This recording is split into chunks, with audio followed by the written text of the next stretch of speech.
Okay, so the history books are in. Zoe, you've been working on yours for a while. You have the World History Medieval and to Early Modern Times by Holt. We're going over pages 6 through 16 right now, and then we're going to get into the Roman Empire. So you'll want to start off by reading section 1 for clues from the past. It goes over the definition of history, the study of the past, and primary source documents. Jacob and I are working on his Cornell notes. I'm going to show you the Cornell notes. There they are. And Jake, what do you have for primary source document? Primary source document is a context of an event by someone who put place in the event on witness. Yeah, so it's a account of the event that by someone who took part in it. Good. And a secondary source, of course, is something where the historian or the person was not there, and they're commenting or discussing it or putting forth an opinion on it. So you'll need to know the difference between primary source and secondary sources. We also discussed really quickly archaeology before we get into Rome. Jake, what did you have for archaeology? Archaeology is a use of artifacts that was made by people. Yeah, so an archaeologist would study the artifacts or the materials that were left behind by a society or culture. And in your book, the text gives you a picture of the terracotta army, so you can review that. It also goes over the definition of what a fossil is. Many of these things will be familiar to you already, Obaida and Zoe. A fossil is part of it or imprint of something that was once alive, and of course an artifact is an object created and used by humans at some point. It's going to go over the definition of society and structure. Now, your first standard that you're looking to for the California state standards that we want to focus in on is 7.1. Study the early strengths and lasting contributions, this is on page 24, of Rome. The significance of Roman citizenship, rights under Roman law, Roman art, architecture, engineering, and philosophy, preservation and transmission of Christianity and its ultimate internal weaknesses, and rise of autonomous military powers within the empire, undermining the citizenship by growth of corruption and slavery, lack of education, and distribution of news. So the Roman Empire starts on page 24. You want to look at that first.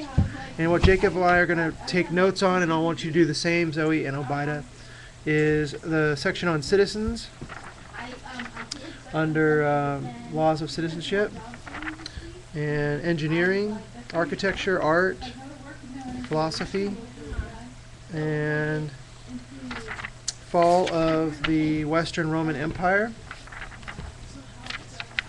And you'll want to read from pages, let's see, starting from page 24 to page 47, and you'll want to complete the standards assessment on page 45.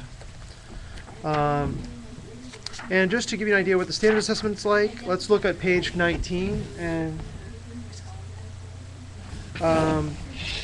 for 19, says the first one, I'll give you a picture of this tablet there. It says, read each question and write the letter of best response. The tablet with ancient writings that is shown in the photo above is A, secondary source, B, a secondary source and artifact, C, a primary source and a fossil, or D, a primary source.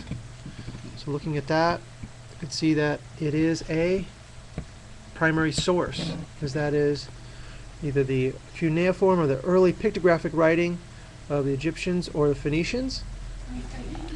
A community of people who share a common culture is called class, society, religion, or country. In this case, it's a society, and we hit that on page, let's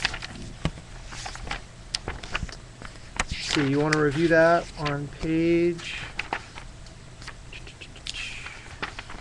10. Page 10, a community of people who share a common culture, and a societal structure in a way that society is organized. Okay, let's answer a few more of these, and then I'll let you get into your reading. Can views of history change? Yes, if new evidence is found. That's true. No, because history happened in the past and it's over. Yes, because people keep creating new primary sources.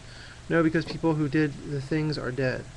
Well, history is enshrined in the past, but it's always commented on and reflected on by people in the present. So views of history change how we understand history. So yes, the history itself, what happened, doesn't change, but how we look at it does. Number 4, the source that would be least likely to provide information about a group's religious beliefs is A, an artifact found in a tomb, their sacred texts, their farming tools, their art. So you're going to look over these from your reading and answer questions 1 through 7 and turn that in on Thursday. And I'll send you this video. Jake, let's see, what was one of the other terms we looked at on your paper there? Fossil? Yes. Did you get the definition for that one down? No. No, not yet? All right. What do you think a fossil is? Do you remember?